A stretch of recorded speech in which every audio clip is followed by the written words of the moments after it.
Hello అండి, అందరికీ నమస్కారం. Welcome back to our channel. ఈరోజు మన యమ్మీ అండ్ టేస్టీ రెసిపీ వచ్చేసి తోటకూర ఎగ్ కర్రీ అండి. తోటకూరలో ఎప్పుడైనా ఎగ్స్ వేసి చూసారా? ఒకవేళ ఎప్పుడు చేయకపోతే ఒక్కసారి ట్రై చేయండి, చాలా టేస్టీగా ఉంటుంది. ఇది చేయడం కోసం ముందుగా పోపు అయితే వేసుకుందాము.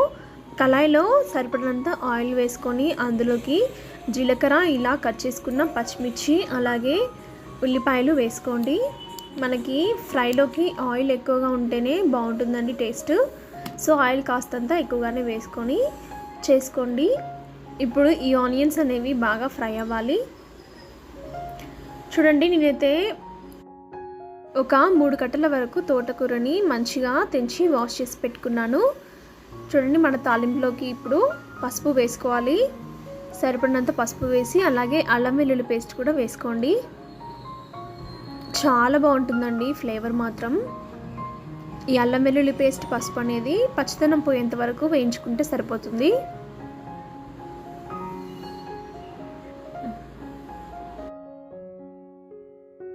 చూడండి, మనకి తాలింపు అయితే బాగా వేగిపోయింది. ఇప్పుడు ఇందులోకి మనం తుంచి పెట్టుకున్న తోటకూరను వేసుకోవాలి. నేనైతే కాడలతోటే తెంచుకున్నానండి. మీకు ఇలా నచ్చకపోతే డైరెక్ట్ ఓన్లీ ఆకులు తెంచుకొని ముక్కలుగా కట్ చేసుకోండి. నేను ఇక్కడ కట్ చేయలేదు.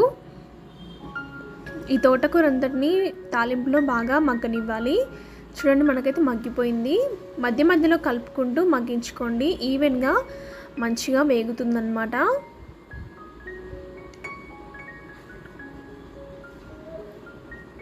ఇప్పుడు ఇలా వేగిన తోటకూరలో మనం ఎగ్స్ని యాడ్ చేసుకుందాము. ఇక్కడ నేను 3 ఎగ్స్ తీసుకున్నానండి.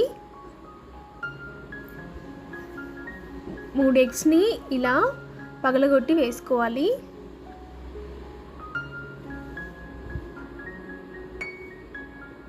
జస్ట్ అలా వేసి ఉంచేసేయండి. చూడండి, నేనైతే అన్ని ఎగ్స్ వేసేసుకున్నాను. 3 కట్టల తోటకూరకి 3 ఎగ్స్ నేను తీసుకున్నాను. నాకైతే కరెక్ట్గా సరిపోయాయండి. ఇప్పుడు ఒకవైపు వేగిన తర్వాత మరోవైపు మనం తిప్పుకుందాము. ఈ ఎగ్ అనేది బాగా వేగనివ్వండి. కర్రీ మాత్రం ఎంత బాగుంటుందో టేస్ట్ మాటల్లో చెప్పలేనండి. ఒక్కసారి మీరు పక్కాగా ట్రై చేసి చూడాల్సిందే. ఎప్పుడు ఒకేలా కాకుండా ఇలా డిఫరెంట్గా చేసుకొని తినండి, చాలా బాగుంటుంది రైస్లోకి. మనకైతే ఎగ్ కూడా బాగా వేగిపోయిందండి. ఇప్పుడు ఇందులోకి మనం సరిపడినంత సాల్ట్ అండ్ కారం యాడ్ చేసుకోవాలి.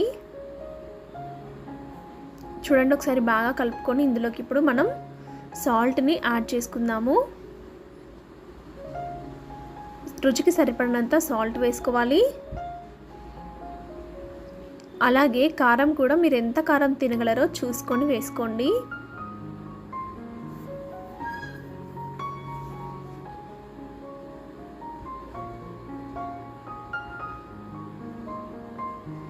నేను ఇక్కడ ఒక 2 టేబుల్ స్పూన్స్ వరకు కారాన్ని యాడ్ చేసుకున్నాను.